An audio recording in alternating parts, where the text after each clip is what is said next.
The Teacher's Show.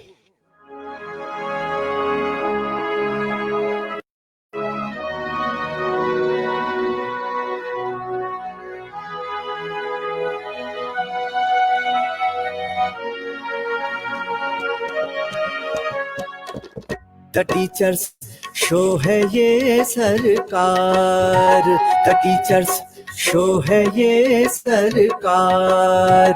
चलो जी हो जाओ तैयार, चलो जी हो जाओ तैयार, चलो जी हो जाओ तैयार।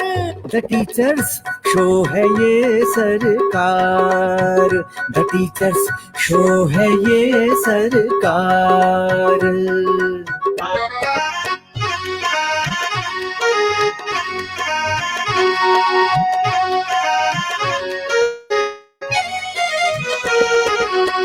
यहाँ हर टीचर सरकारी है और ये सबसे असरकारी है, असरकारी है।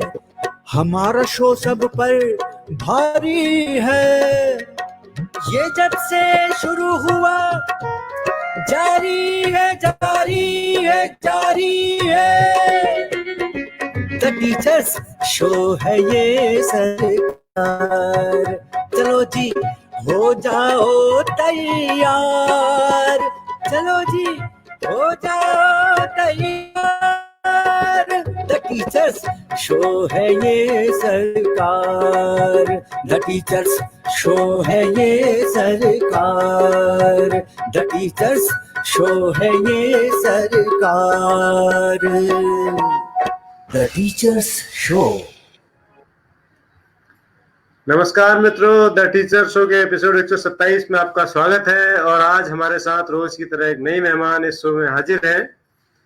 आज हम एक बहुत ही उदयमान कवयित्री जो कि गणित और विज्ञान की शिक्षिका हैं बागेश्वर उत्तराखंड में, हम उन्हें आपके सामने लेके आए हैं, जो अभी साहित्य में भी अपने हाथ आजमा रही हैं गणित के साथ साथ। तो देखते हैं कि वो क्या लिख रही हैं और कैसे हम तक पहुंचा रही हैं। अब से थोड़ी देर बाद हमारी स्क्रीन पर होंगी श्रीमती गीता उप्रेती जी, जो बागेश्वर उत्तराखंड में गणित विज्ञान की शिक्षिका हैं और अभी हमारे साथ जुड़ चुकी हैं। साथ में हमारे साथ आदरणीय श्री हेमंत बिष्ट जी, जो हमारे स्पेशलिस्ट एंकर हैं और बहुत ही विद्वान राष्ट्रपति पुरस्कृत शिक्षक हैं, हमारे साथ जुड़े हुए हैं नैनीताल से। और साथ में जुड़े हुए हैं श्री मुकेश प्रसाद दोगुणा जी, और जिन्हें प्यार से सब लोग मिर्ची बाबा भी कहते हैं, वो हमारे साथ जुड़े हैं। तो आप सबका स्वागत है सर द टीचर शो के एपिसोड 127 में। नमस्कार गीता जी, नमस्कार।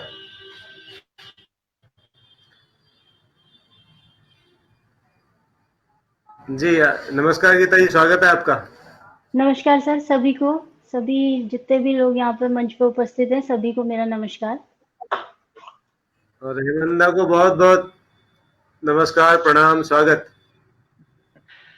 डॉक्टर भट्ट जी, आप बहुत लंबी यात्रा के बाद आज लौटे हैं और हम तो 3-4 दिन से नराई भी लग गई थी आपकी कि भट्ट जी नहीं है। बहुत लोग पूछते थे कि भट्ट जी आज क्यों नहीं आए हैं।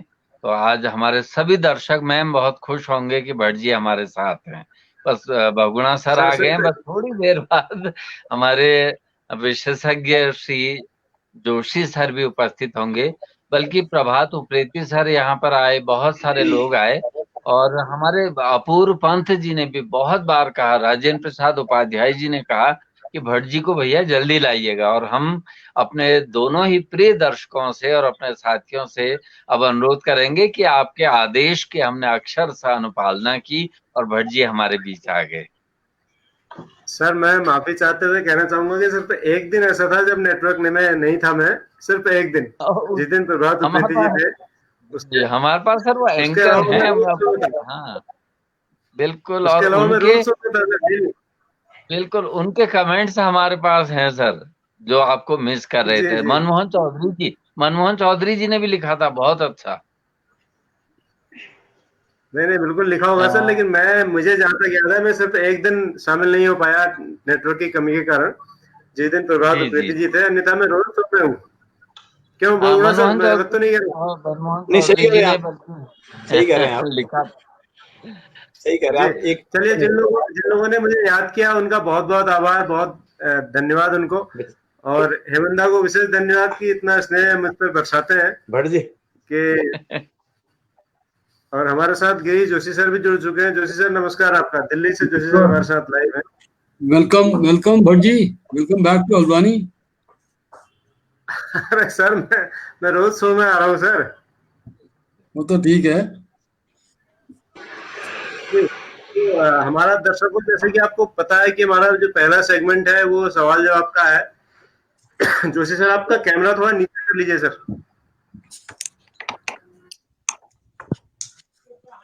जी अब ठीक है। बेटा जी जी, तो आज का सवाल स्क्रीन पर आपके सामने है। मुख्य वक्ता जी को अभिवादन भी करने हुए हैं, नमस्कार।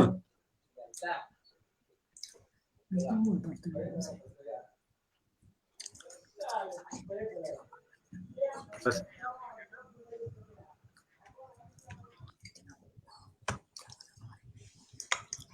पढ़ूं सवाल? जी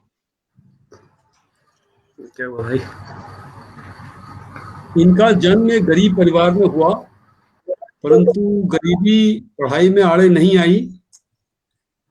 स्नातकोत्तर यानी पोस्ट ग्रेजुएशन एमएससी किया इन्होंने टेक्नोलॉजी में, और प्रकृति से अपना जुड़ाव जारी रखा।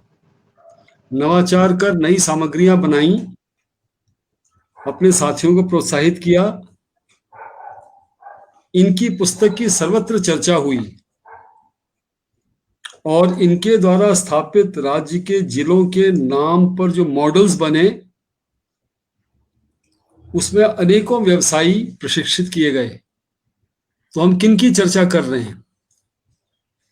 क्या बात। He was born in a financially poor family,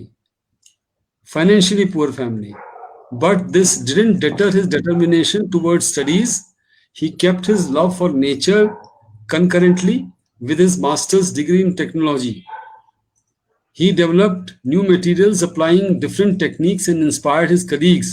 The book authored by him was discussed over wider platforms. ये दो स्पेलिंग थोड़ी गलत सी लग रही है, ओवर वाइडर प्लेटफॉर्म्स हैं। Scores of professionals were trained on the models named after some of the districts of his native state. Whom are we talking about?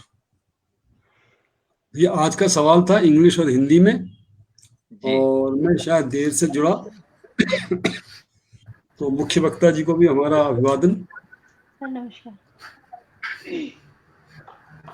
तो दर्शकों, इस सवाल का जल्द से जल्द जवाब दीजिए तो आपको माय ऑप्टिकल्स हल्द्वानी की ओर से 1000 रुपए का खूबसूरत सन गॉगल गिफ्ट दिया जाएगा, आपके घर भेजा जाएगा कुरियर से। बहुत अच्छा प्रश्न है और इसमें बहुत सारे उत्तर छुपे हुए हैं, हिंट छुपे हुए हैं, इशारे छुपे हुए हैं। इशारों को अगर समझो तो जल्दी से जवाब दो। गाना हमने बदल दिया।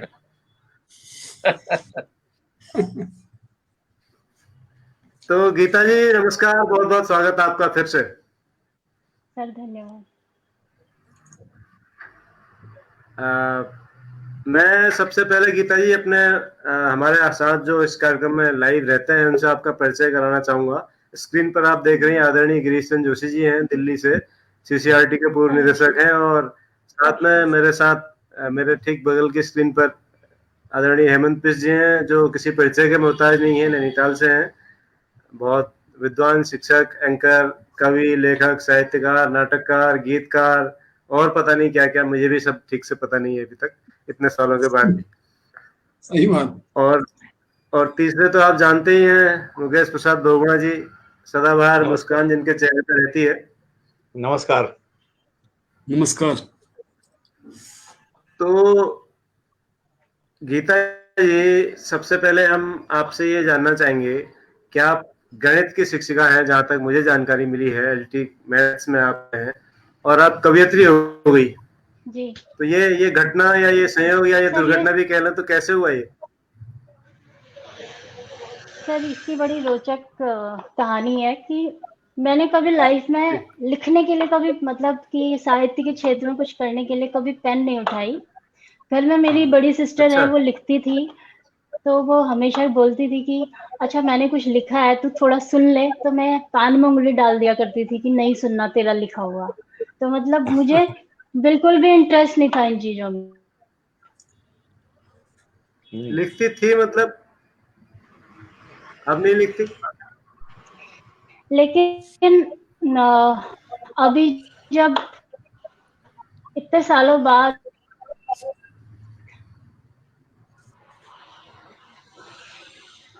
नहीं सर, मैं बिल्कुल नहीं लिखती थी, बिल्कुल भी नहीं थी। जब ये कोरोना हम्म, के चलते लॉकडाउन हुआ तो सभी की हालत वही थी कि तो बोर होना लाजमी था, तो मैंने सोचा कि आपको हेलो। हाँ, आ रही है जी रही है आपको। अभी बोलिए। बोलिए। हाँ जी। तो ये लॉकडाउन पीरियड जब था तो मैं भी बोर हो गई थी, तो मैंने सोचा कि अब मैं कुछ लिखती हूँ, और मैंने एक कविता लिखी थी। और वो पहली कविता थी, मैंने पुलिस वालों पे एक कविता लिखी थी पहली बार। तो मतलब उन दिनों सभी सेक्टर, चाहे स्वास्थ्य विभाग हो, पुलिस विभाग हो, जी जान लगा के रात भर दिन भर काम कर रहा था। तो मुझे लगा कि लोग पुलिस वालों का केवल नेगेटिव एस्पेक्ट दिखाते हैं। तो देखो आज इतनी महामारी है, हम लोग अपने घरों पे बैठे हुए हैं, लेकिन पुलिस वाले जो हैं दिन रात मेहनत करके हम लोगों की सुरक्षा में लगे हुए हैं। तो सडनली मेरे माइंड में आइडिया आया और मैंने एक कविता लिख दी। तो उस दिन मुझे पता लगा कि मैं कुछ लिख सकती हूँ, और फिर ये सिलसिला शुरू हो गया। वाह, क्या एक्सीडेंट है? तो वो शुभ दिन हाँ कौन सा जी सर। यार, वो ऐतिहासिक दिन कौन सा था? हाँ जी सर, याद है, मैंने उस दिन डेट भी डाल सर वो था 7 जून 2020। 7 जून 2020 को अपनी चलिए, पहली कविता लिखी थी मैंने। शायद वो उतने ये स्तरीय इतिहास नहीं में होगी, लेकिन फिर भी। ये इतिहास में स्वर्णिम अक्षरों में लिखा जाएगा कि गीता उप्रेती जी ने 7 जून 2020 को अपनी प्रथम काव्य रचना तैयार की। तो हम क्या उस कविता को सुन सकते हैं अभी?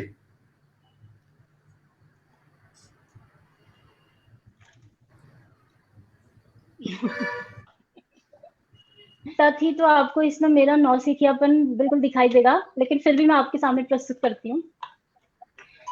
जब तुम रात में सोते हो चैन की नींद, जब तुम रात में सोते हो चैन की नींद, तब किसी चौराहे पर खड़ा रहता है ये पुलिस वाला। तब किसी चौराहे पर खड़ा रहता है ये पुलिस वाला। आज तुम दुबके हुए हो अपने घरों में, आज तुम दुबके हुए हो अपने घरों में कोरोना के डर से। आज भी उसी चौराहे पर खड़ा है ये पुलिस वाला। आज भी उसी चौराहे पर खड़ा है ये पुलिस वाला। तुम कहते हो रिश्वतखोर होते हैं ये, तुम कहते हो रिश्वतखोर होते हैं ये, तो फिर आज किस रिश्वत के लिए खड़ा है ये पुलिस वाला? तो फिर आज किस रिश्वत के लिए खड़ा है ये पुलिस वाला? तुम्हें इतनी परवाह है अपने परिवार की, तुम्हें इतनी परवाह है अपने परिवार की, किसी का बेटा, भाई, पिता, पति भी तो होगा ये पुलिस वाला।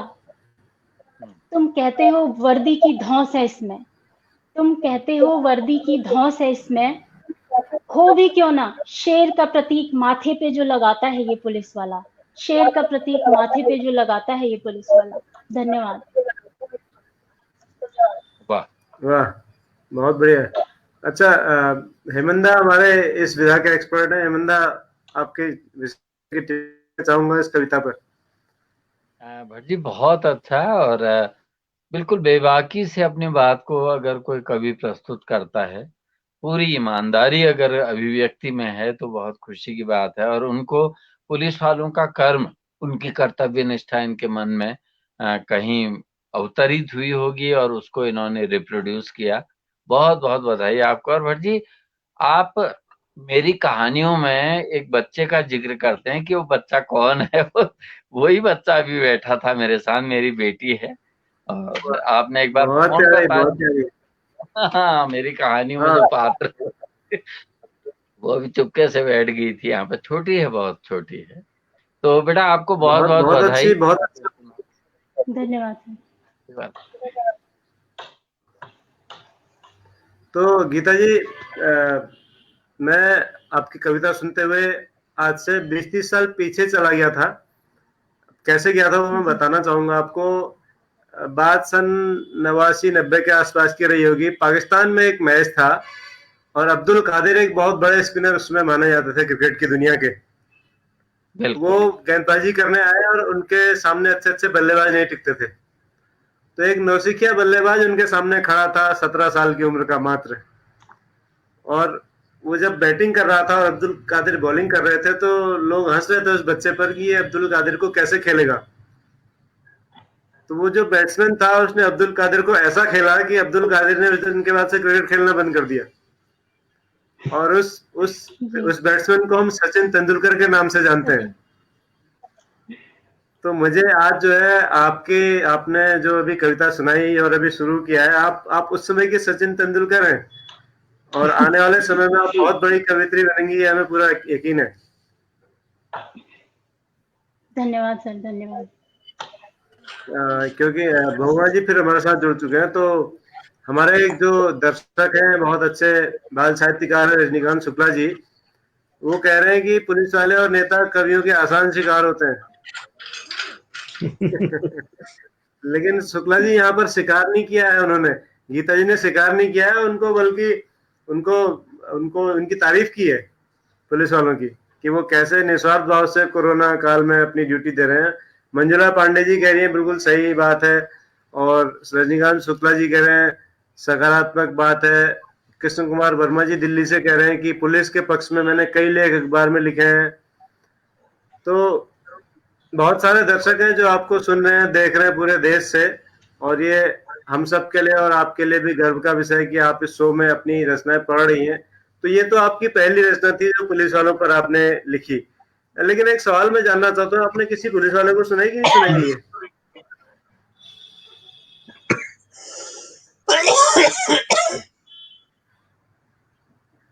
मैं पढ़ती थी तो साथ के कई लड़के जो है पुलिस में भर्ती हो गए थे, तो एक ग्रुप बना हुआ है हमारा कॉलेज का, तो मैंने उस ग्रुप में पोस्ट करी थी, तो उन्होंने अप्रिशिएट किया था काफी और थैंक यू बोला था मुझे।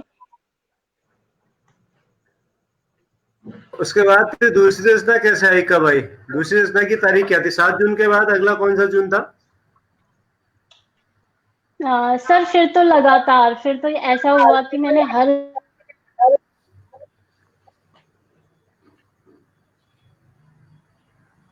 लिखी जो आज तक जा रही है।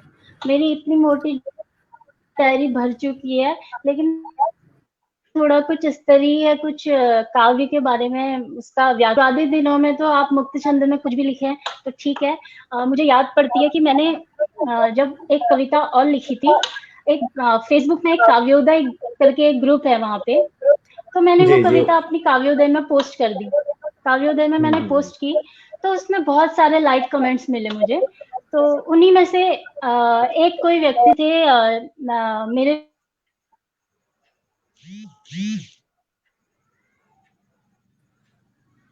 मैं बस उनको क्योंकि वो भी पोएट्री करते हैं तो इस वजह से जानती हूँ, बाकी मेरा कोई परिचय नहीं है। मनी नमन जी ने मुझे मेरे इनबॉक्स में मैसेज किया और बोला कि मैम आपके भाव बहुत अच्छे हैं, लेकिन अगर आपको आगे कुछ सीखना है तो आपको व्याकरण जानना बहुत जरूरी है। लिखने को तो कोई भी लिख लेता है, लेकिन आप अगर व्याकरण के साथ लिखोगे तो आपके लेखन में तेजी आएगी।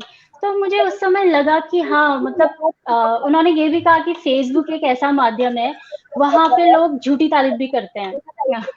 खासकर अगर महिलाएं कुछ पोस्ट करती हैं तो वो अगर कुछ भी लिखा हो तो उस पे लिख देते हैं कि हाँ बहुत अच्छा, बहुत अच्छा। और ये बात वाकई में मुझे बहुत, उस समय मुझे उनकी बात ये लगी कि हाँ, कह तो सही रहे हैं, शायद मुझे महिला होने का भी एक एडवांटेज मिला कि मेरी पोस्ट को इतने सारे लोगों ने लाइक किया। उसके बाद मैंने इसका व्याकरण सीखने की कोशिश करी और मेरा रुझान गजलों की तरफ हो गया और मैंने गजल लिखनी शुरू की। जी, प्रदीप जोशी जी कह रहे हैं कि जब गीता ने पहली कविता ही 7 जून को लिखी तो हमें उससे पहले इस प्रतिभा का कहाँ से पता लगता, लेकिन इतनी कम अवधि में बहुत अच्छी कविताएं गीता द्वारा लिखी जा रही हैं। तो मुझे प्रदीप भाई सर जी, हाँ जी, मैं तो इनसे परिचय है मेरा, बहुत अच्छे से जानती हूँ, मेरे बागेश्वर से ही हैं, तो बहुत अच्छा परिचय है सर से मेरा। जी, ब्रह्मा जी कुछ कह रहे हैं? मैं इनकी हाँ जी सर। कविताओं को, मैं वो जो काव्योदय समूह है उसका मेंबर मैं भी हूँ। मैं हालांकि लिखता बहुत कम नहीं हूँ उसमें, लेकिन पढ़ता रहता हूँ। हाँ जी। वहीं से मैंने इनकी कविताएं पढ़ी हैं, तो मुझे लगा कि इनको भी शो में आना चाहिए। भाई अच्छा, उदीयमान कवित्री है, अच्छा कविता लिखती है, खासतौर से गजल बहुत बढ़िया लिखती हैं आप। आपकी जो अभी बाकी हमें एक और चीज पता लगी कि आपका उपनाम जो है गुड्डी भी है।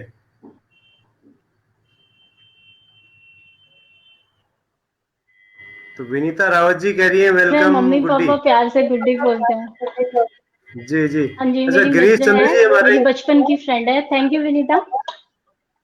हमारे एक दर्शक हैं गिरीश चंद्र जी, कल जिन्होंने शो में चश्मा इनाम में जीता है। गिरीश सर एक सवाल पूछ रहे हैं, लेकिन इससे पहले गिरीश सर आपसे अनुरोध है अपना पता डाक का कृपया हमें भेजें, जिससे हम आपका इनाम आप तक भिजवा सकें। प्लीज जल्द से जल्द आप भेजिएगा। तो उनका सवाल है कि आपके विषय विज्ञान और हिंदी में और हिंदी कविता लेखन में क्या सह संबंध है? कविता लेखन में आपको ये विषय कितना प्रभावित करता है? ये तो बड़ा मुश्किल सवाल है बोर्ड परीक्षा का 12वीं का।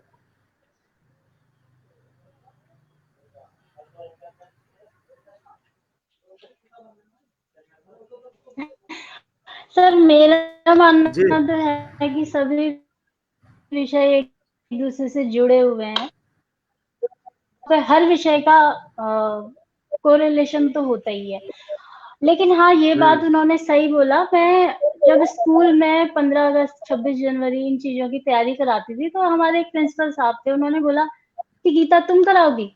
गणित विज्ञान वाले कहीं डांस इस चीज में पार्टिसिपेट करते हैं क्या? उनके पास तो फुर्सत ही नहीं होती है, तो तुम नहीं करोगी। ऐसे मतलब मुझे शौक था बचपन से ही वो सब करने का, लेकिन लोग यही सोचते हैं कि गणित विज्ञान वाले साहित्य में मतलब रुचि कैसे सकते हैं। तो अब मेरे साथ तो सर सडन हुआ है। वाकई में मुझे 7 जून से पहले कोई रुचि नहीं थी इसमें। इवन मैंने आपको पहले भी बताया, मैं अपनी बहन की कविता सुनती भी नहीं थी। इवन वो मेरे सामने हाथ जोड़ती थी, सुननी है तेरी कविता मुझे। अच्छा, वो चला हाथ गया। जोड़ती थी बहन कि सुन दो, और मुझे अब लग रहा है आप हाथ जोड़ती होंगी, सुन दो। हेमंता ने बहुत जोर की बात कही है। मैं एक चीज कहना चाह रहा था मैम की, जी जो आपने बात कही हाँ गणित जी विज्ञान के सर, शिक्षक अभी रिसेंटली हुआ कि मैंने उसको हम्म, हाँ जी जी जी, बोलिए बोलिए। बोलिए जी, बोलिए। मुझे लग रहा है कि नेटवर्क की दिक्कत है, कुछ आवाज नहीं आ रही। कि हम एक हाँ दिन जी एक सर, अब आ रही है। जी बोलिए। जी जी। मैं ये कह रहा था कि गणित विज्ञान के शिक्षक जो ये कहते हैं कि साहित्य से उनका कोई लेना देना नहीं है, अगर वो कहते हैं तो बिल्कुल गलत कहते हैं। इसके जीवंत उदाहरण हेमंत दा हमारे सामने बैठे हैं। बायोलॉजी के लेक्चरर थे, लेकिन इनको बायोलॉजी के लेक्चर के नाम से लोग कम जानते हैं, और बाकी साहित्यिक विधाओं के साहित्यिक गतिविधियों के कारण ज्यादा जानते हैं। आप पूछ लीजिए उन्हें, सामने बैठे हैं, मैं अगर गलत कह रहा हूँ तो।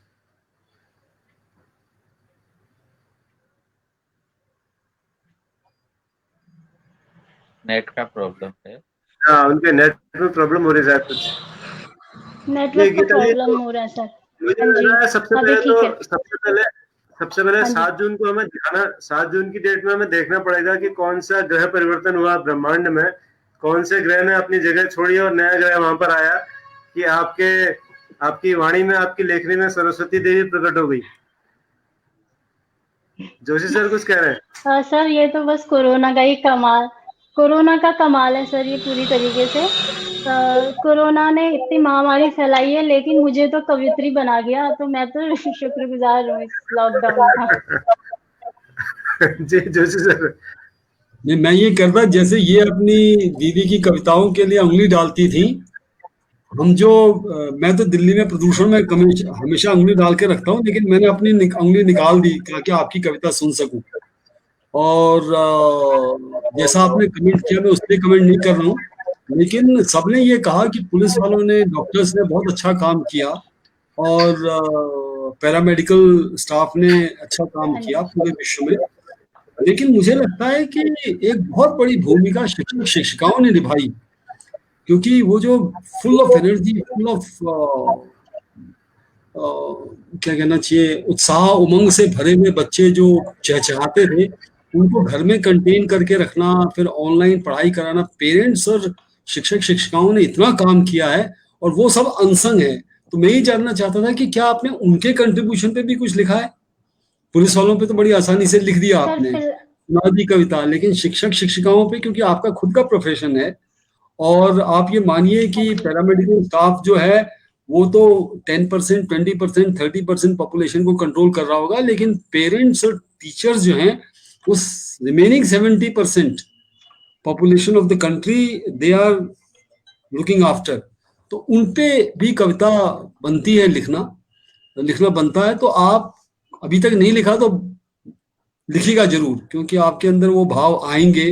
वो कवित्री के जैसा भट्ट जी कहते हैं कि 7 जून को सरस्वती आपके ब्रह्मांड में आप में स्थापित हुई, तो वो सरस्वती जी कुछ कमाल दिखाएंगी उसमें।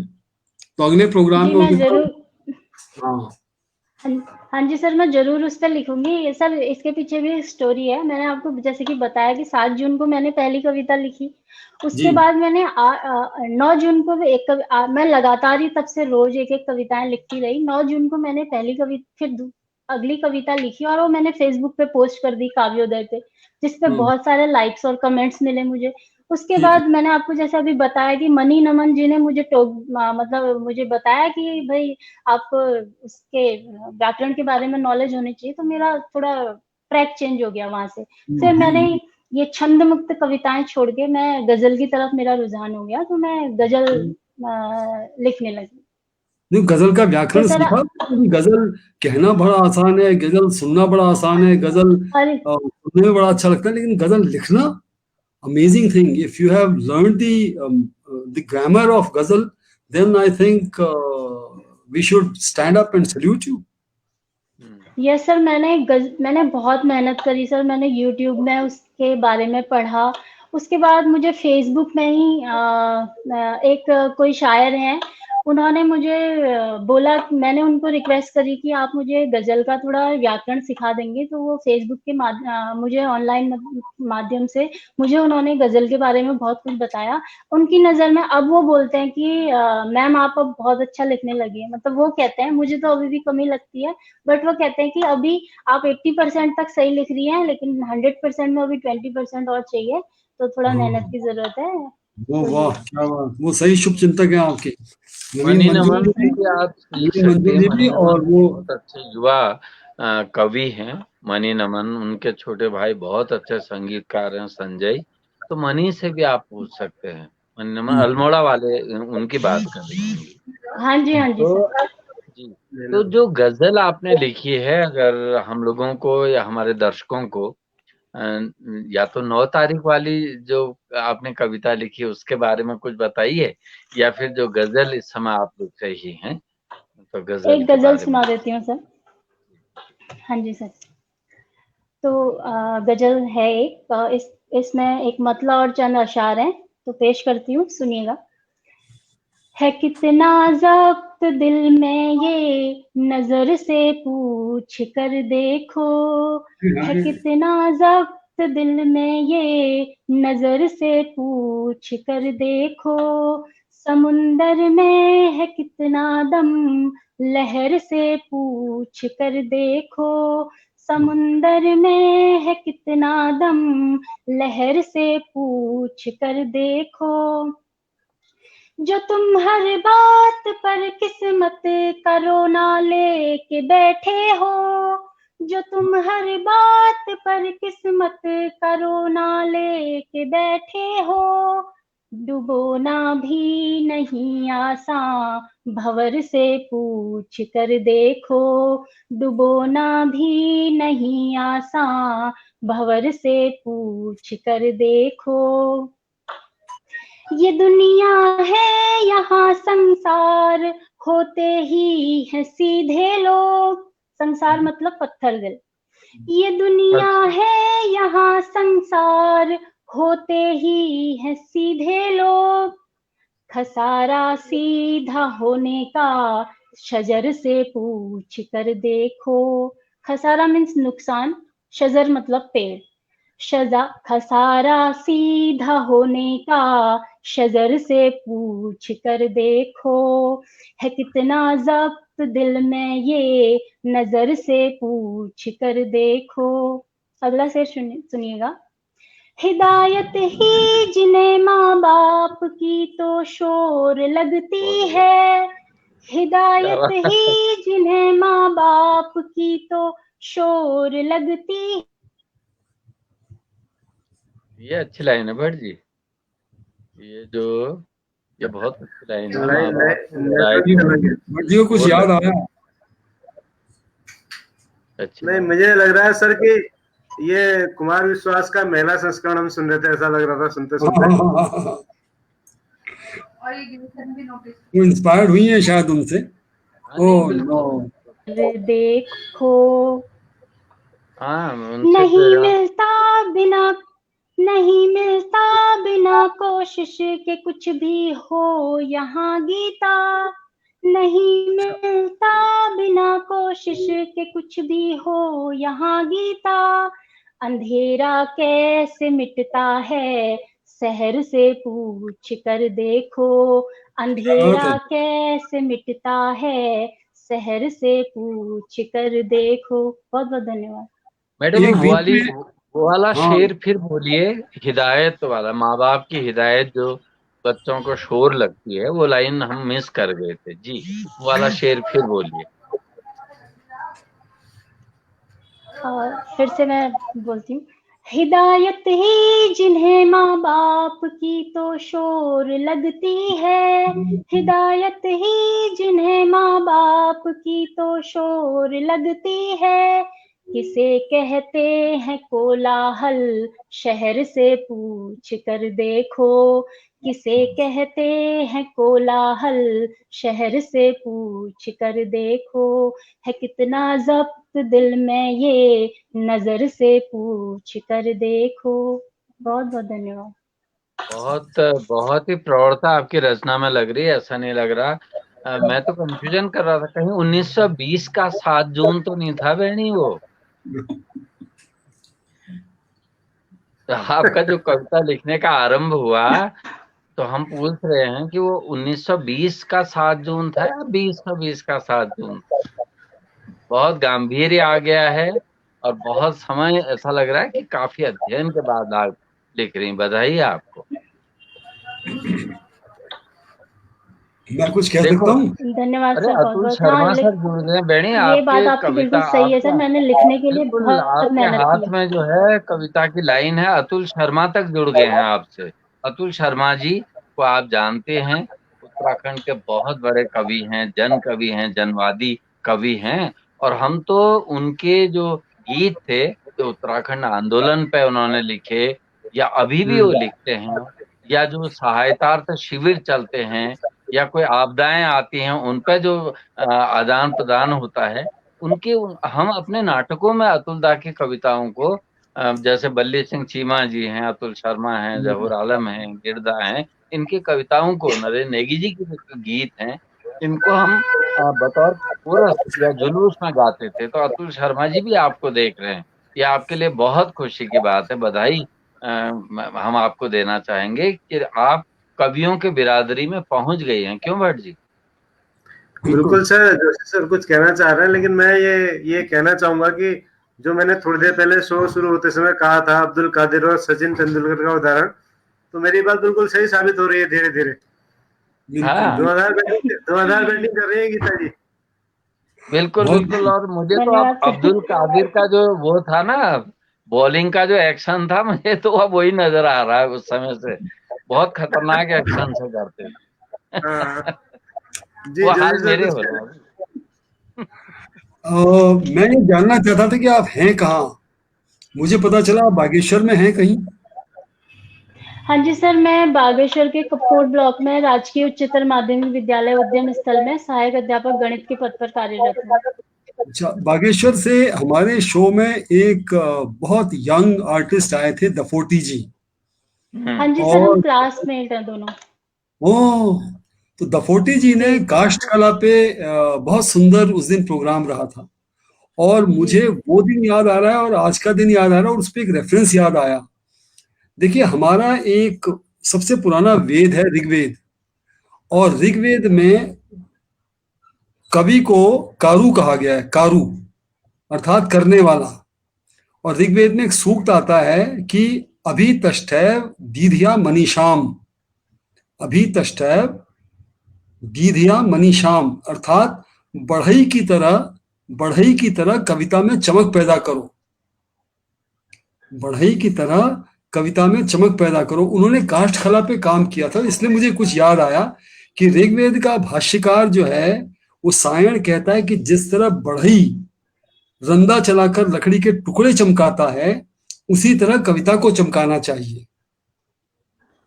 तो मंजुल जी ने जो आपसे कहा कि व्याकरण सीखो और उसके बाद आपने उर्दू सीखने का कुछ प्रयत्न किया, क्योंकि बहुत अच्छे शब्द आप उर्दू के कॉमन हैं लेकिन लेके आई और उनको पिरोया आपने अपने गजल के शेरों में, बहुत बढ़िया बात है। और उसका ऋग्वेद का दूसरे चैप्टर में एक और भाष्य है, एक और सूक्त है जो कहता है एतम ते स्तोमम तुविजात विप्रो रथम न धीरः स्वपा अक्षतम, कुछ ऐसे करके है, जो बहुत पहले पढ़ा था। उसका अर्थ ये था कि जिस तरह कुशाग्र काष्ठकार रथ का निर्माण करता है, उसी तरह मैंने तुम्हारे लिए ये स्तोत्र की रचना की है। यानी इस महादेश में काष्ठकला और काव्य कला और कर्म और प्रज्ञा में कोई अंतर नहीं था, वो एक दूसरे पे डिपेंडेंट थे। जैसा आपने कहा कि सब सब्जेक्ट्स, आपको प्रिंसिपल ने कहा कि आप तो गणित की हैं, आप तो विज्ञान की हैं, आप क्या करेंगी, गजल कविता वगैरह वगैरह, ये बड़ी असमझ है, मतलब समझ नहीं है लोगों को कि कोई भी सब्जेक्ट अपने आप में डिपेंडेंट नहीं थे। और खासकर तो आर्ट में तो सब चीजें इंटीग्रेटेड हैं एक दूसरे पे। इंटीग्रेशन मतलब मैथमेटिक्स साइंस पे, साइंस साहित्य पे, साहित्य किसी और चीज पे। तो बहुत सुंदर उदाहरण आपने पेश किया, आपको बधाई, आपको साधुवाद। धन्यवाद, धन्यवाद सर। तो बेनी, मैं एक बात आपसे पूछना चाहूंगा कि अभी तक आपने कितनी कविताएं लिखी?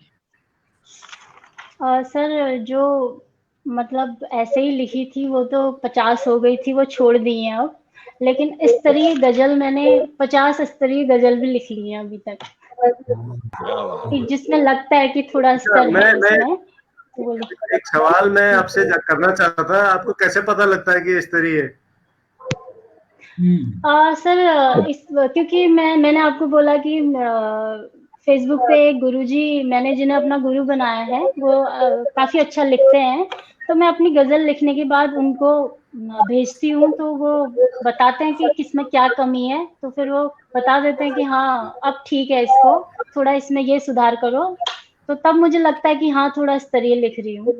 और जब मैं कुछ बुरा लिखती हूँ तो वो कुछ भी नहीं गुरु बोलते। का नाम तो जान सकते हैं जी? हाँ जी सर, बिल्कुल जान सकते हैं। वो तो अपने आप को एक गुमनाम, वो मुझे काव्योदय ग्रुप में ही मिले थे, काव्योदय ग्रुप में ही। उन्होंने भी मेरे पोस्ट पे नीचे कमेंट किया था। तो कमेंट करने के बाद उन्होंने मुझे बोला था कि अगर आप गजल सीखना चाहती हैं तो आप मेरे से सीख सकती हैं। उनका नाम उस्ताद रागिब है। तो मैं उन्हीं से सीख रही हूँ पिछले। ये प्रोग्राम देख रहे हो रागिब साहब? रागिब साहब ये प्रोग्राम देख रहे हैं? सर नहीं देख रहे होंगे शायद वो, क्योंकि और भी उनके काम रहते हैं वो, तो इस वजह से शायद नहीं देख रहे होंगे। आपने लिंक भेजा था उनको? जी सर, लिंक भेजा उनको आज के प्रोग्राम सर के?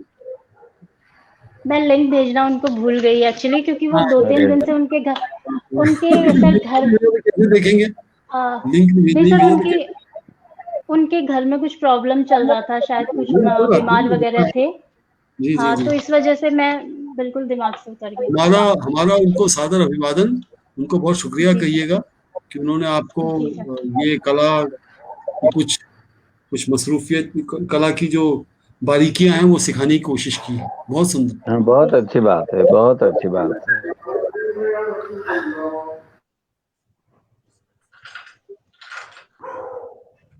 अच्छा, मैं एक बात ये कहना चाह रहा था कि एक तो मुझे स्पष्ट है कि आपके पसंदीदा शायरों में कवियों में से कुमार विश्वास एक है। इसके हाँ अलावा जी सर। कौन कौन है, जरा वो भी बताइएगा। सर मैं सुनती तो सभी को हूँ। एक्चुअली मुझे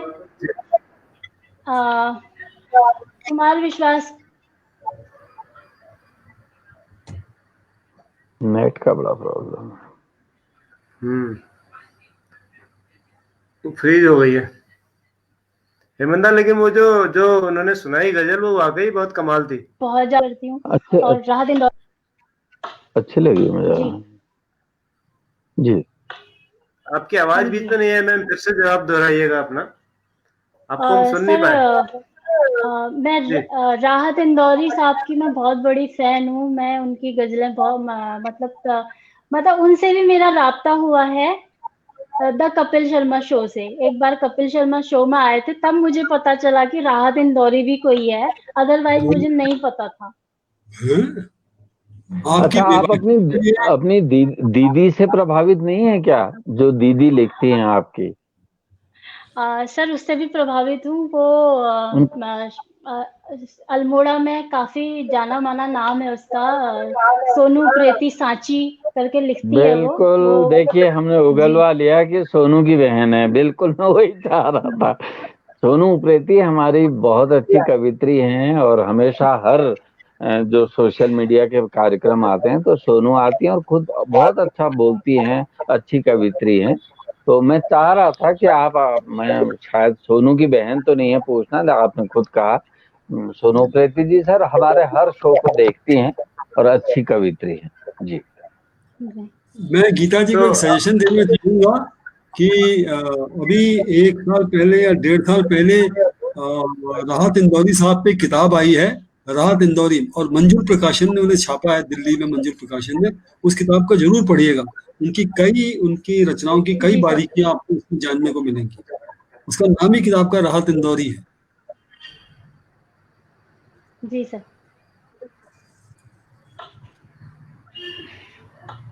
तो अब आप अपनी दीदी की गजलें कविताएं सुन लेती हैं कि अभी भी नहीं सुन पाती? नहीं सर, सुनती हूँ। अब तो मैं बहुत अप्रिशिएट करती हूँ। और सच मानिए सर, मुझे अब उसकी कविताएं समझ भी आने लगी हैं, क्योंकि जब मैं लिखने लगी हूँ तो मैं हाँ, उसके भाव को समझ पा रही हूँ। पहले मैं उस भाव को समझ नहीं पाती थी, कि मैं 2-3 समझ लाइनें सुन के मैं बोलती क्या लिखा है तूने। जी नहीं तो पहले आप समझना चाहती नहीं होंगी ना, अब आप समझना चाह रही हैं। बिल्कुल, ये बहुत हाँ अच्छी सर, बात है जी जी। जी। तो बहुत बढ़िया। वो आपकी कविताएं सुनती है? हाँ सर, सुनती है। बोलती है कि तू बहुत अच्छा लिख रही है। मुझे बोलती है कि मैंने गजल लेखन कभी किया नहीं है, तू मुझे इसका सिखा दे, मैं भी लिखूंगी उस पे। तो पूछती रहती है वो, उसे काफी शौक है जी। हर चीज का। जी हम आपकी अगली गजल सुनेंगे बहुत जल्दी। उससे पहले मैं आपको एक अंसार कंबरी साहब है, बहुत बड़े शायर, उनकी कुछ पंक्तियां जी आपको सुनाना चाहूंगा। गजल के लिए उन्होंने कही है कि शायर हूँ कोई ताजा गजल सोच रहा हूँ, फुटपाथ पे बैठा हूँ महल सोच रहा हूँ। आपके काम की ये गजल है, सुनिएगा कि शायर हूँ जी कोई ताजा गजल सोच रहा हूँ, फुटपाथ पे बैठा हूँ महल सोच रहा हूँ, गुजरे जो तेरे साथ वो पल सोच रहा हूँ, गुजरे जो तेरे साथ वो पल सोच रहा हूँ, ये वक्त भी जाए सोच रहा हूँ, बहुत क्या बात गुजरे जो चलो तेरे साथ वो पल बहुत सोच बढ़िया। रहा हूँ, तो ये बहुत वक्त अच्छा। भी जाएगा निकल सोच रहा हूँ, क्या होगा मेरे देश का कल सोच रहा हूँ, क्या होगा मेरे देश का कल सोच रहा हूँ, उलझा है जिस सवाल का हल सोच रहा हूँ, उलझा है जिस सवाल का हल सोच रहा हूँ, और मस्जिद में पुजारी हो तो मंदिर में नमाजी, मस्जिद में पुजारी हो तो मंदिर में नमाजी, हो किस तरह ये रद्दो बदल सोच रहा हूँ, वाह। हो किस तरह ये रद्दो बदल सोच रहा हूँ, ये वक्त तो मुश्किल से मेरे हाथ लगा है, ये वक्त तो मुश्किल से मेरे हाथ लगा है, ये हाथ से जाए न फिसल सोच रहा हूँ, ये हाथ से जाए न फिसल सोच रहा हूँ, और उस फूल से बदन को क्या कहूँ मैं अंबरी, उस फूल से बदन को क्या कहूँ मैं अंबरी, जूही गुलाब बेला कमल सोच रहा हूँ, तो ये अंसार कंबरी साहब की है। और गजल क्या होती है उन्होंने इसमें बहुत खूबसूरती से बताया है, उसके भाव किस तरह से होने चाहिए। तो अब हम आपकी दूसरी गजल सुनते हैं जो आपको लगता है कि परिपक्व है और खूब सारे जिसको तारीफें मिली हैं, वो हम आपसे सुनना चाहेंगे। जी सर, सुनिएगा एक गजल। जो कि शोहरत कमाल रखते हैं, जो कि शोहरत कमाल रखते हैं, गम भी वो बेमिसाल रखते हैं, गम भी वो बेमिसाल रखते हैं। ना ख्यालात उनसे मिलते हैं, ना ख्यालात उनसे मिलते हैं, फिर भी हम बोलचाल रखते हैं, फिर भी हम वाह, बोलचाल रखते अच्छी हैं। लाइन, क्या बात है। धन्यवाद। अच्छी क्या लाइन। पता कब हो जाए नम आंखें, क्या पता कब हो जाए नम आंखें, पास अपने तब रुमाल रखते हैं, पास अपने तब रुमाल रखते हैं। चांदनी से चमक रहा है वजूद, चांदनी से चमक रहा है वजूद, दिल में हम भी हिलाल रखते हैं, हिलाल मतलब चांद, दिल में हम भी हिलाल रखते हैं। बेवकूफों से क्या कहें हम बस, बेवकूफों से क्या कहें हम बस, दिल में थोड़ा उबाल रखते हैं, दिल में थोड़ा उबाल रखते हैं। बढ़िया। पास आते हैं वो भड़क के तो, पास आते हैं वो भड़क के तो, उनको भी बेसवाल रखते हैं, उनको भी बेसवाल रखते हैं। राह हक पर चलते हैं जो लोग, राह हक पर चलते हैं जो लोग, राह हक पर चलते हैं जो लोग। जी फिर से बोलिएगा, नेट चला गया था बीच में आपका।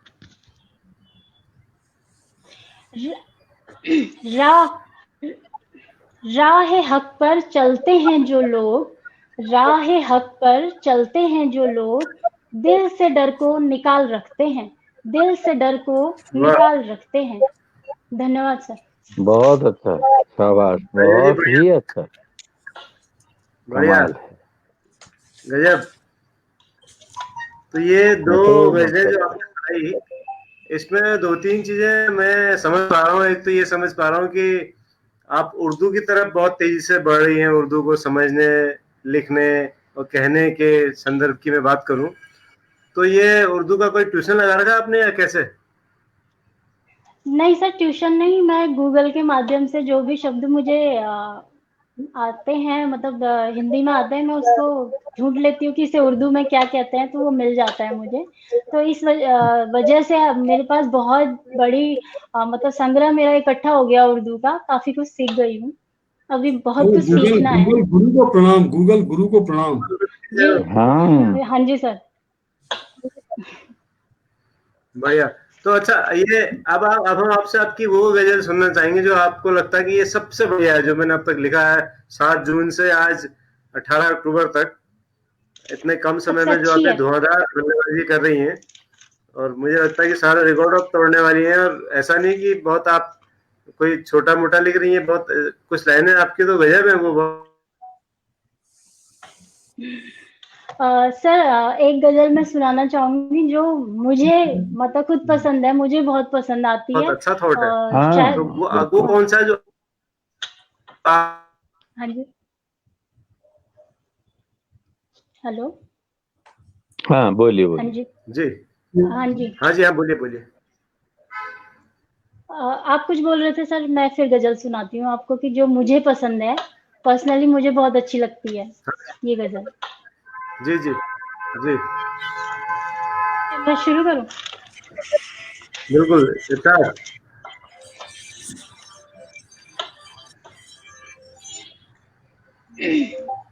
मिले नहीं हैं वो उनसे, लेकिन उसी की मूरत बना रहे हैं। मिले नहीं हैं वो उनसे, लेकिन उसी की मूरत बना रहे हैं। नहीं खबर है अभी भी उनको वो किससे रिश्ता निभा रहे हैं, नहीं खबर है अभी भी उनको वो किससे रिश्ता निभा रहे हैं। नहीं सगे जो कभी किसी के, तुम्हारे कैसे सगे वो होंगे। नहीं सगे जो कभी किसी के, तुम्हारे कैसे सगे वो होंगे। यकीनन उनका भी फायदा है, तभी तो तुमको बना रहे हैं। यकीनन उनका भी फायदा है, तभी तो तुमको बना रहे हैं। अरे भट्ट जी, पूरन सिंह गोरा जी चली है कुछ भेज रहे हैं, उनकी कुछ पढ़िएगा दुकान तुमसे, जी। तभी सराखों बिठाए हैं नेट वो नेट की प्रॉब्लम है। से, तभी सराखों बिठाए हैं वो। तुम्हारे दम पे अपनी खटारा गाड़ी चला रहे हैं। तुम्हारी शोहरत के दम पे अपनी खटारा गाड़ी चला रहे हैं। कभी खिलाफत जो की तो तुमने, तुम्हें तुम्हारी जगह दिखा दे। कभी खिलाफत जो की तो तुमने, तुम्हें तुम्हारी जगह दिखा दे। कि हाँ में हाँ जब मिलाई तुमने, तभी तुम गले तुम्हें वो लगा रहे हैं। कि हाँ में हाँ जब मिलाई तुम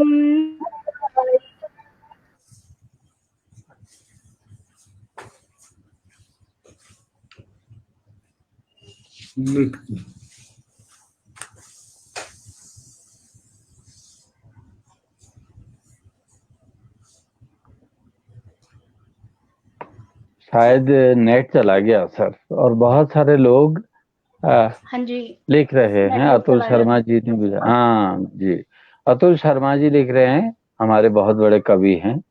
वो लिख रहे हैं बेणी आपको कि गणित भी तो कोई विषय है, क्या आपने गणित पे भी कोई कविता लिखी है? और एक हमारे दर्शक एक पहेली पूछ रहे हैं कि गूगल से उर्दू का ज्ञान मिला और कोरोना में कोरोना में कवियों में स्थान मिला, वो कौन है? वाला पता नहीं किस पे पहेली बनाई है उन्होंने। ये आज का क्वेश्चन हो सकता है।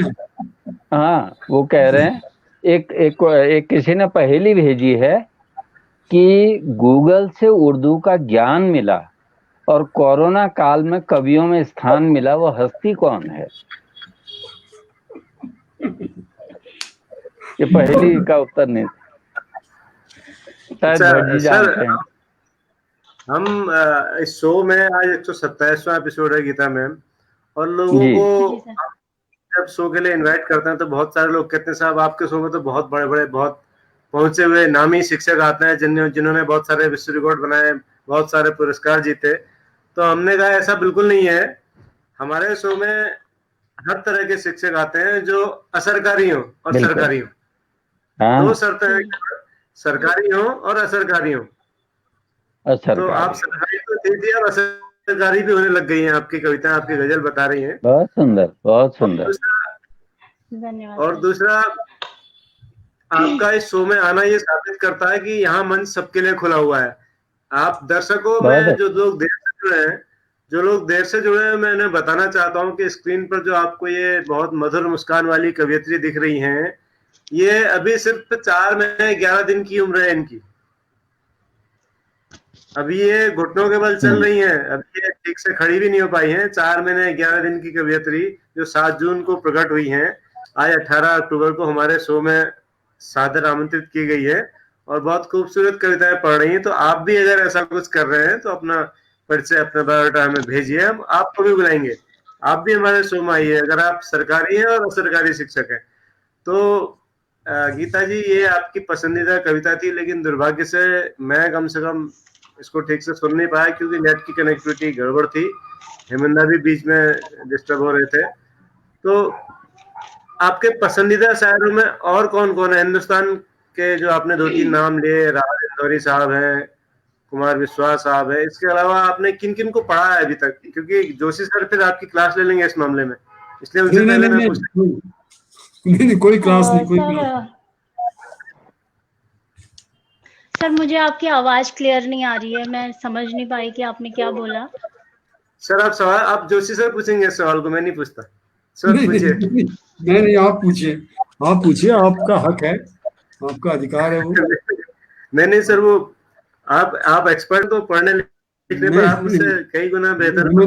हेमंत आप पूछ सकते हैं, हेमंत जी। बेनी, ये दोनों विशेषज्ञ जो हैं वो ये पूछना चाह रहे हैं ना कि 4 महीने से ये अंदर तो आपके होगा, ये जीन से डीएनए 100% है, क्योंकि आपकी बहन है सोनू उप्रेती, बहुत अच्छी रचनाकार हैं और बहुत एक्टिव रहती है।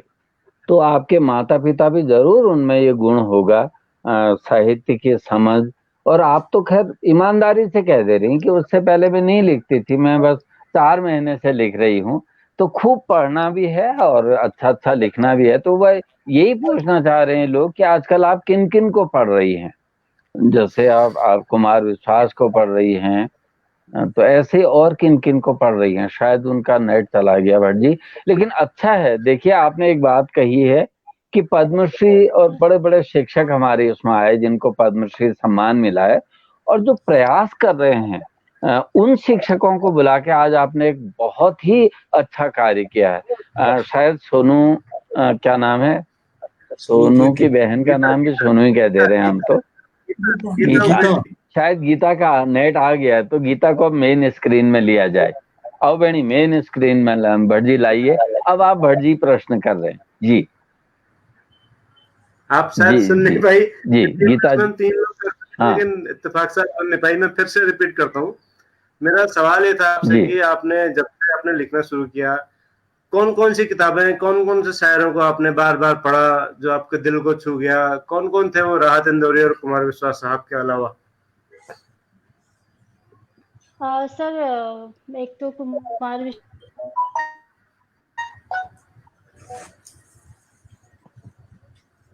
नेट चला गया, फिर चला जा रहा है सर बार बार।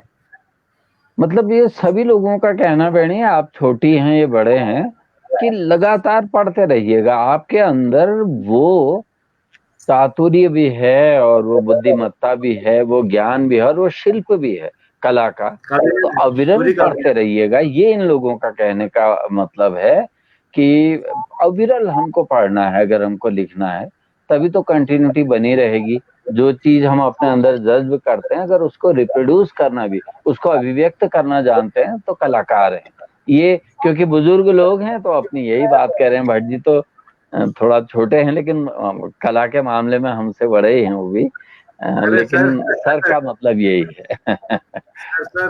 ये लाइव बढ़िया आज ना बहुत अच्छा, आज आपने बहुत अच्छा किया, दिल को बड़ी तसल्ली मिली है ना। इतना अच्छा लिख रही हैं तो इस बच्ची को आना चाहिए था।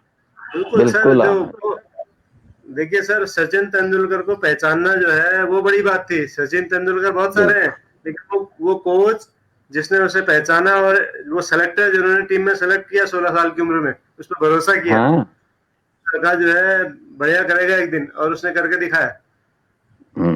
ये बहुत तो कौन थे रमाकांत आचरेकर कौन हुए? उन्होंने बताया नाम से बहुगुणा जी। बहुगुणा जी तो सेलेक्टर है सर, बहुगुणा जी कोच नहीं है, बहुगुणा जी तो सेलेक्टर है। कोच जो है, कोच का नाम वो बता चुकी है थोड़ी देर पहले शो में। रागिब कहा, क्या कहा उनका नाम? कुछ नाम एक तो मनी नमन जी कहा और एक रागिब साहब कहा शायद। जी आ गई सर, नेटवर्क प्रॉब्लम चल रहा है, नेट बार-बार कोई बात नहीं, कोई बात नहीं। नेटवर्क भी आपकी गजलों को सुनने में खो जा रहा है कि मुझे कनेक्ट भी रहना है। सर सुनाई को मतलब डिस्टरबेंस है आवाज में, कुछ सुनाई नहीं दे रहा है। अभी भी नहीं सुन पा रही हैं आप मैम? हेलो, आप सुन पा रही हैं? सर आवाज में डिस्टरबेंस है, आवाज आप कट रही है, आप आवाज ब्लूटूथ तो से कुछ तो समझ में नहीं आ रहा। आप मुझे लग रहा है ब्लूटूथ से कनेक्टेड है। ब्लूटूथ से कनेक्टेड है कि वायर्ड जो आपका डिवाइस है उससे कनेक्टेड है? सब ब्लूटूथ से। हाँ, ये ब्लूटूथ में दिक्कत रहती है कनेक्टिविटी की। अगर कोई वायर वाला कनेक्शन हो आपका तो उस पर आप जुड़िए तो साफ सुनाई पड़ेगा आपको। आपका वायर कनेक्शन हो कोई ना, जैसा हेमंत सर के पास है, ऐसा है आपके पास तो देख लीजिए।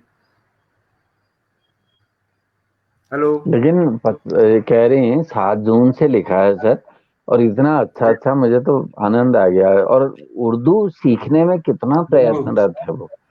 हाँ, उर्दू भी कमाल, उन्होंने जो भी स्टडी की है। अच्छे अच्छे शब्द, जितना संगसार और वो जो शब्द है सर ना, वो राहत इंदौरी की भी मैंने एक दो रचनाओं हिलाल, में वो शब्द थे जो जो उनके गजल, रचना में हिलाल, मैंने पहली जो सुनाई। तो राहत इंदौरी साहब की एक दिल के बाजार में बैठे हैं खसारा करके, ऐसी एक उनकी गजल है। हाँ, वो लेकिन खसारा बहुत वहां अच्छा भी, है। चलिए, लेकिन अच्छा है। विजय बहुत अच्छा श्रीवास्तव जी कह रहे मैंने। हैं मानव गजल्स वाले हाँ, बहुत बहुत अच्छा। सुंदर। और गिरीश चंद्रा जी हमारे कह रहे हैं कि सबीना अदीब साहिबा की तरह तरन्नुम व प्रस्तुतिकरण, और कह रहे हैं कुमाऊनी में भी कुछ हाँ, काबिल लेखन है तो कृपया सुनाने की। सोनू लिखती है कुमाऊनी गिरीश में चंद जी ने सर, सोनू। गिरीश चंद जी को आपका अता पता मालूम है, आपकी ईमेल और आपका फोन नंबर मालूम है, ताकि अपना एड्रेस भेज सके। फेसबुक में जो है सर, फेसबुक में कनेक्ट है, फेसबुक में कनेक्टेड है। और ओके। बहुत स्टडी करते हैं सर और गिरीश नीता चंद जी, जोशी जो जी भी कह रही हैं। ग्रेट पर्सनालिटी की। वाह, क्या बात, हाँ ग्रेट पर्सनालिटी। अच्छा, हाँ, गीता जी ग्रेट पर्सनालिटी। हाँ, नीता मैम कह रही हैं। बिल्कुल, हेमंत सही कह रहे हैं। लेकिन गिरीश अब चंद ये जी जो भी हैं बहुत बहुत स्टडी करते हैं सर। मैं तो इनके कमेंट्स पढ़ के निहाल हो जाता हूँ, मुझे बहुत अच्छा लगता है। पहले तो हम गिरीश चंद जी कहने में सर वो उनके वो जो कल आए थे ना, उनके दोस्त मान रहे थे, लेकिन ये सर शायद कोई दूसरे गिरीश चंद जी हैं। हाँ, वो मैं तो इनकी एक और आर्टिस्ट बात बताऊं, मैं जी। इनकी एक और बात आपको बताऊं, मैंने शेयर नहीं की इस शो में। जब भी अगर शो किसी वजह से 1-2 मिनट लेट हो जाता है तो इनका मेरे पास मैसेंजर में मैसेज आता है कि क्यों लेट हो रहा है, आज होना नहीं है क्या?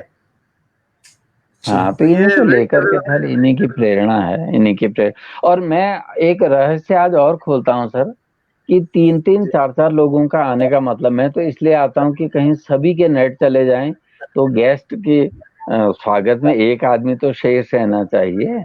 हाँ, कभी कभी हम तीनों के नेट गायब हो जाए, जैसे बगुणा जी का नेट गायब हो गया, तो मैं सोचता हूँ कि गेस्ट बैठा रहेगा, हम 3 के 3 चले जाएंगे सर, बड़ा डर रहता मन में। और ऐसे जो सुधीर श्रोता है, ऐसे सुधीर दर्शक हैं भट्ट जी, ये ताकत भरते हैं आप में। हाँ, बिल्कुल। हाँ, तो मैं तो गिरीश चंद जी को प्रणाम करता हूँ, और पता नहीं कहाँ हैं, उनके बारे में हाँ, पता करना पड़ेगा सर, पता गुमनाम करना है, पड़ेगा। गुमनाम। नहीं, एक चीज और भी है सर की, ये जो जो ताकत हमें मिली है 127 दिन लगातार रोज शाम को आप सबके सामने आने की, ये ऐसे ही लोगों की वजह से मिली है। आप जैसे हम्म, विद्वान लोगों की वजह से ही मिली है सर। अब जैसे नागबेन सोयन है उड़ीसा से, ये हमारे हाँ ऐसे सर, साथी हैं कि जो मतलब बहुत ही भावुक हैं, बहुत ही इमोशनल है, ये बोलते बोलते भी बहुत हाँ, भावुक हो जाते हैं कई बार। हाँ, और जिनको हिंदी और अंग्रेजी में बहुत समस्या होती है, उसके बावजूद लगातार शो हाँ। देखते हैं, डेली कमेंट करते हैं, और उड़ीसा से हैं। फरीदा शोक है कश्मीर से, हम्म। फरीदा अशोक जी भी कलकत्ता से। बहुत आती हैं जी। बहुत अच्छा। और अच्छी कविताओं पर फरीदा जी के बड़े अच्छे अच्छे कमेंट आते हैं, मैंने तो अक्सर फरीदा जी को। बिल्कुल। कोई शक नहीं। हेमंदा का भी नेट चला गया सर, ये कहते कहते हेमंदा भी विदा हो गए थोड़ी देर के लिए।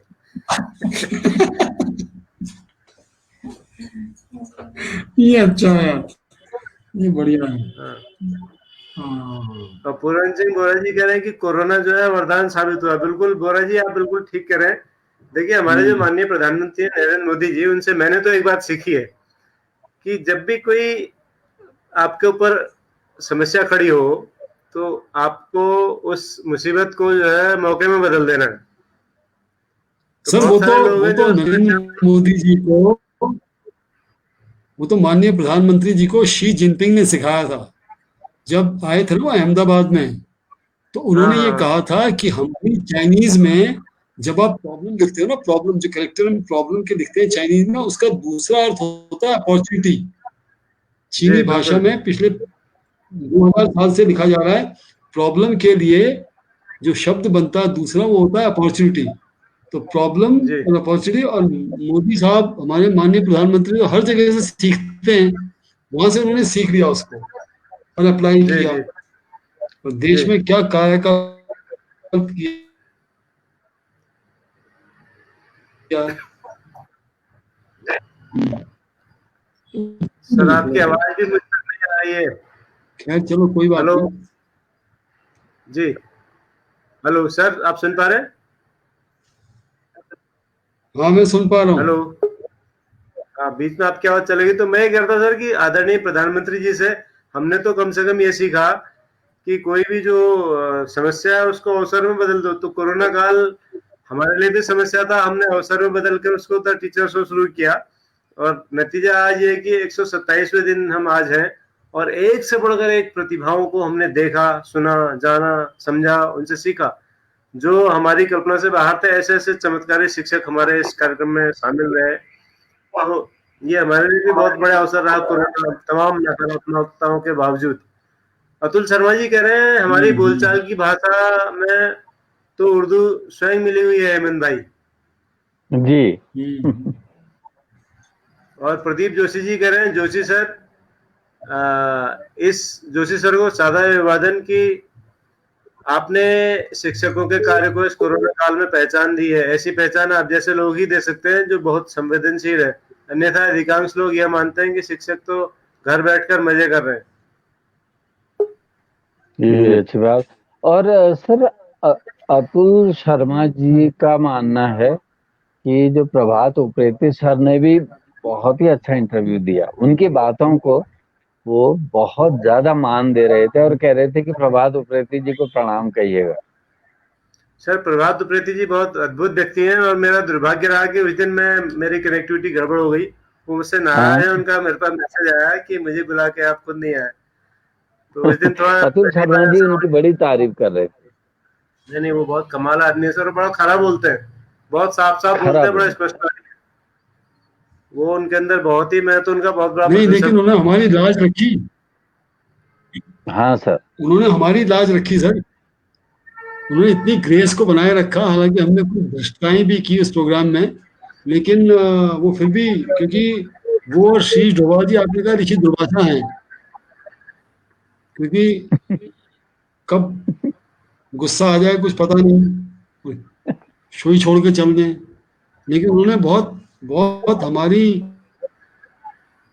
हमारी धृष्टताओं को क्षमा करते हुए हमारी लाज रखी, मैं तो ये कहूंगा। नहीं नहीं, वो बहुत बहुत अच्छा आदमी है। अच्छा बोले। हाँ गजब और ये गजब। मंजना पांडे जी कह रही है गीता उप्रेती जी के बारे में कि इस स्तर तक पहुंचने में वर्षों लग जाते हैं। देखिए तो गीता जी प्रकट हो गई। आ गई आ गई। आप सुन पा रही हैं मैम? जी सर। हाँ, तो मंजुला पांडे जी एक कवियत्री हैं, हमारे यहाँ गणित की प्रवक्ता है पिथौरागढ़ में। वो कह रहे हैं कि जिस स्तर तक आप पहुंची हैं 4 महीने 11 दिन में, उस स्तर तक पहुंचने में वर्षों लग जाते हैं।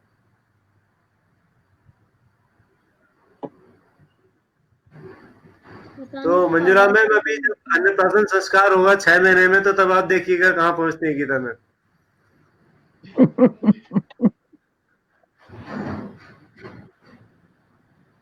तो हाँ, फिर चलेगी। ये नेटवर्क की बड़ी दिक्कत है सर। हाँ। बहुगुणा जी भी हमसे डिस्कनेक्ट हो जा रहे हैं बार बार, और हमारे गेस्ट भी डिस्कनेक्ट होते रहते हैं। तो ये बड़ा बहुत दुखद है सर। अब इसका क्या किया जाए, हम कुछ नहीं कर सकते इसका।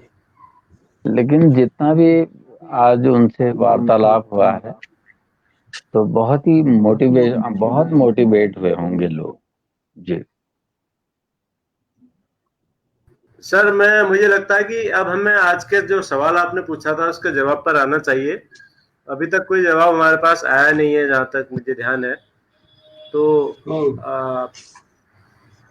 उसका जवाब अगर आप दे दें तो दर्शक इंतजार कर रहे होंगे, फिर हम शो, क्योंकि वो पता नहीं जुड़ पाती है नहीं जुड़ पाती हैं, और लगभग 1 घंटा 10 मिनट हम पहुंच चुके हैं, जी तो शो को हम समाप्त करते हैं अगर वो नहीं जुड़ पाती हैं। मैंने कई बार कहा कि कला संस्कृति के में सभी पक्ष सम्मिलित हो जाते हैं। मेरी आवाज आ रही है आपको स्पष्ट? जी आ रही सर, आ रही। आज के सवाल का उत्तर है कृषि वैज्ञानिक पवन के टाक। पवन के टाक जो है वो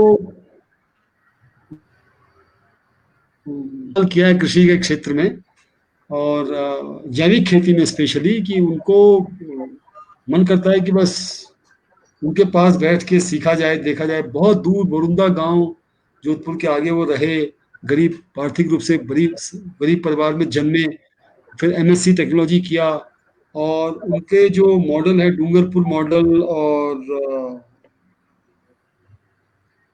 शायद डूंगरपुर मॉडल के साथ साथ एक और था state, Jhalawar model. Dungarpur model, Jhalawar model में उन्होंने लाल मिर्च का अर्क बनाया, हल्दी का अर्क बनाया, और वो काम किया कृषि में, जो मेरे को लगता है उत्तराखंड में यदि आप उनको इनवाइट करेंगे तो यहाँ के किसानों को बड़ी मदद कर सकते हैं, बहुत मदद कर सकते हैं। बढ़िया सर। पवन के टाक। तो हमने कृषि को आज कोई जवाब नहीं आ पाया हमारे पास, और मुझे लग रहा है कि ये जो है गुगली आपने जो फेंकी थी कादिर वाली, हमारा आज के तेंदुलकर एक भी नहीं खेल पाया उसको, सब क्लीन बोल्ड हो गए। क्लीन बोल्ड नहीं हुए, बॉल में रन नहीं बना। क्लीन बोल्ड तो नहीं हुए, रन नहीं बना। नहीं सर, अगर बोल्ड नहीं होते तो रन बना ही देते हो। नहीं, कई बार नहीं बनता ना बॉल पे रन। और सचिन तेंदुलकर के सिलेक्शन में विकेट कीपर फारूक इंजीनियर साहब का बहुत बड़ा हाथ था।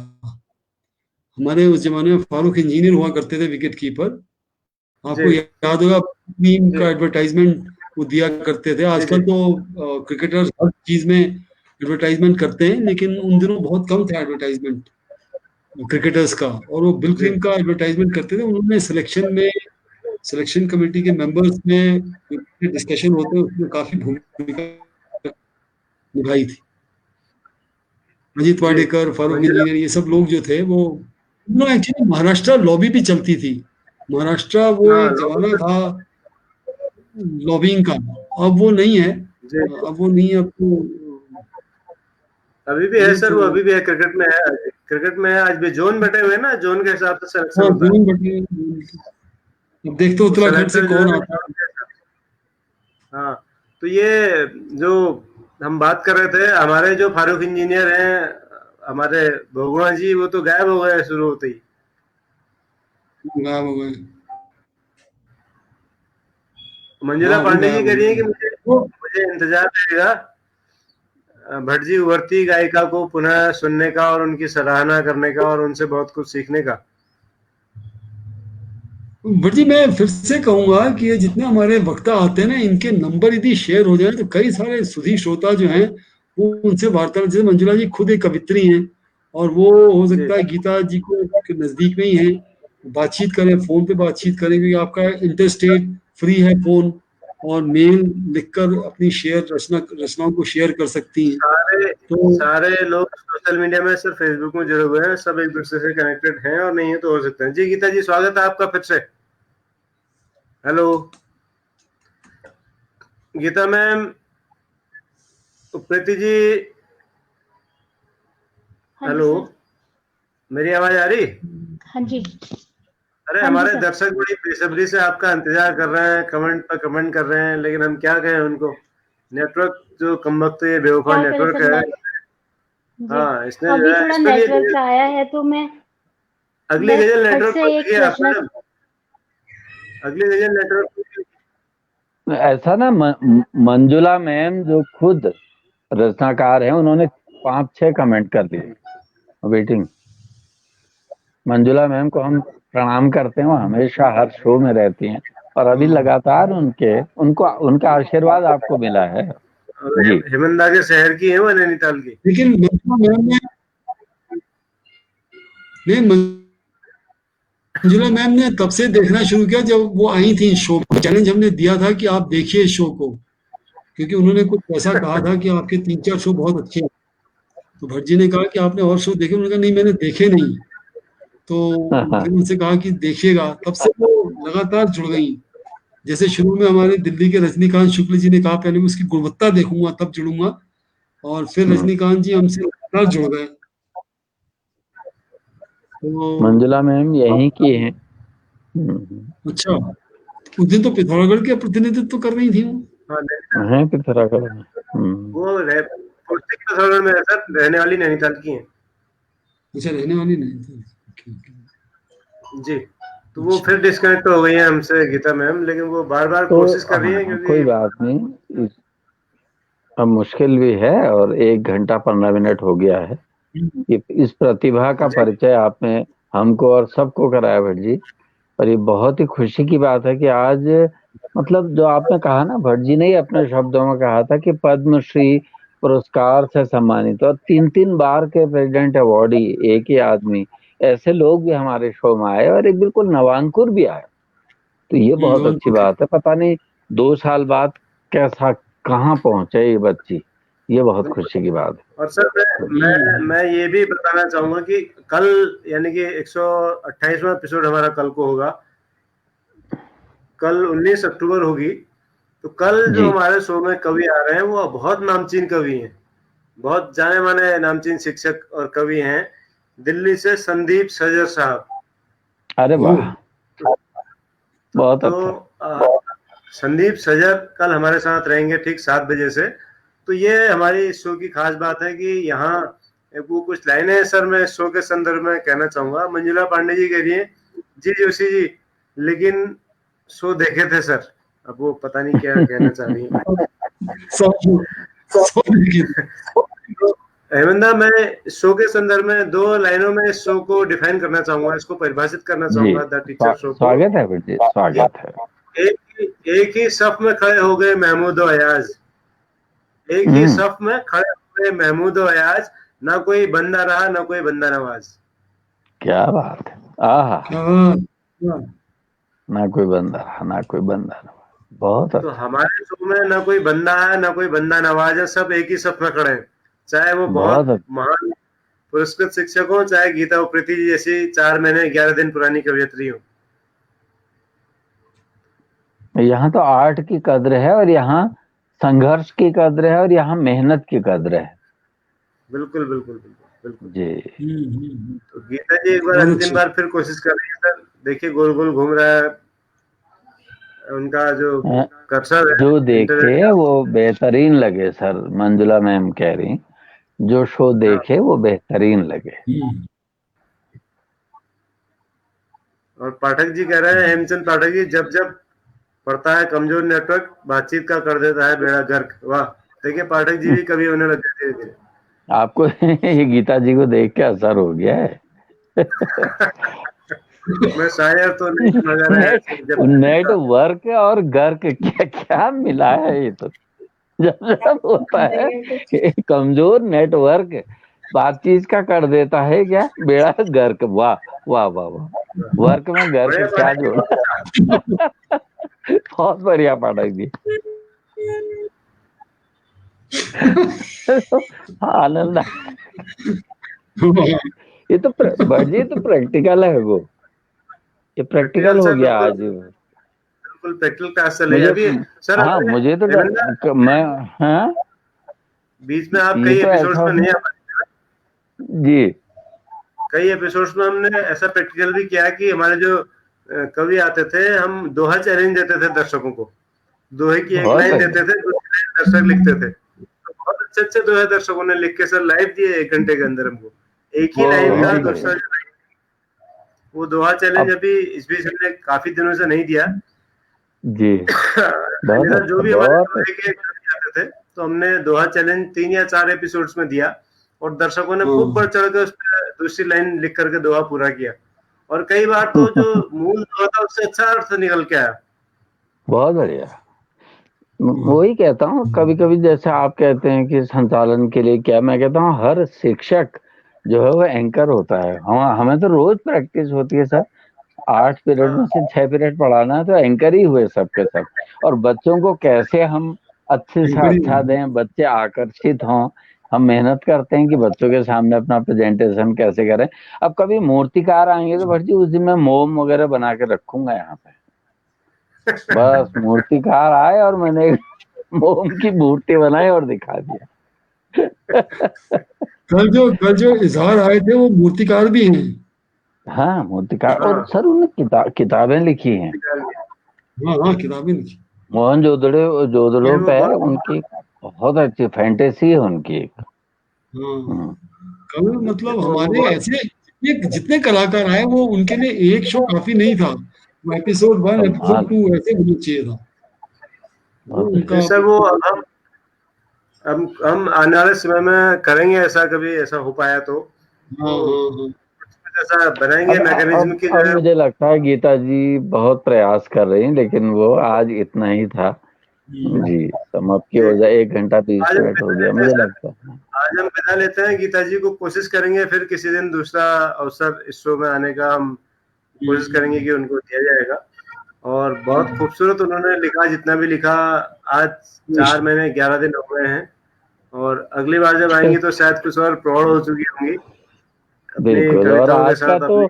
आज का तो पंच वाक्य ही ये रहा भट्ट जी कि जब जब जाता है क्या नेटवर्क और हो जाता है बातचीत का बेड़ा गर्क। लेकिन फिर भी जितनी देर नेटवर्क रहा उतने में ही हम लोग तृप्त हो गए। बिल्कुल बिल्कुल बिल्कुल बिल्कुल।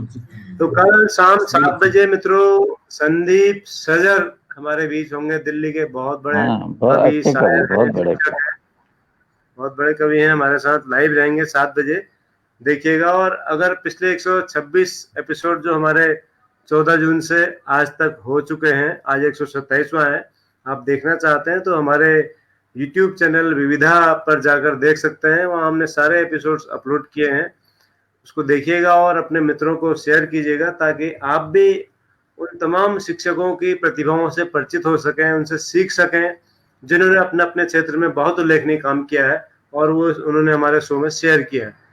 तो हेमंता कुछ और कहना चाहते हैं या जोशी सर ना आप, ना फिर हम विदा लें? जी बस सर, बहुत बहुत अच्छा लगा, जितना भी सुना बहुत अच्छा लगा जी। चलिए ठीक है।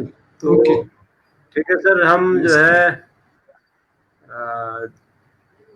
1 मिनट, हाँ यहाँ नेटवर्क यहाँ भी गड़बड़ कर जा रहा कई बार, तो हम विदा लेते हैं। नमस्कार, शुभ रात्रि। The Teachers Show.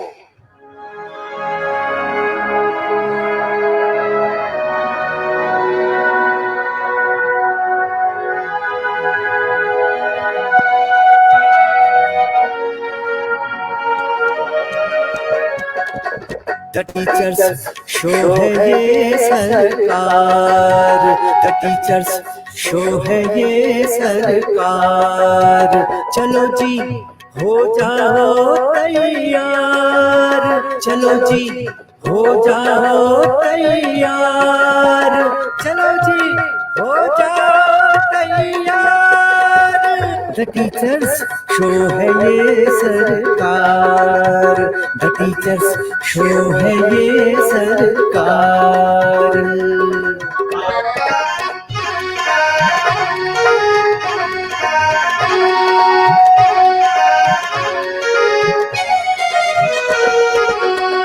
यहाँ हर टीचर सरकारी है और ये सबसे असरकारी है, असरकारी है। हमारा शो सब पर भारी है, ये जब से शुरू हुआ जारी है, जारी है, जारी है।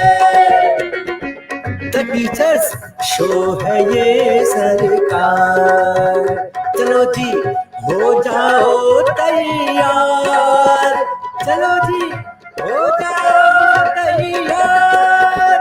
The Teachers Show है ये सरकार, The Teachers Show है ये सरकार, The Teachers Show है ये सरकार।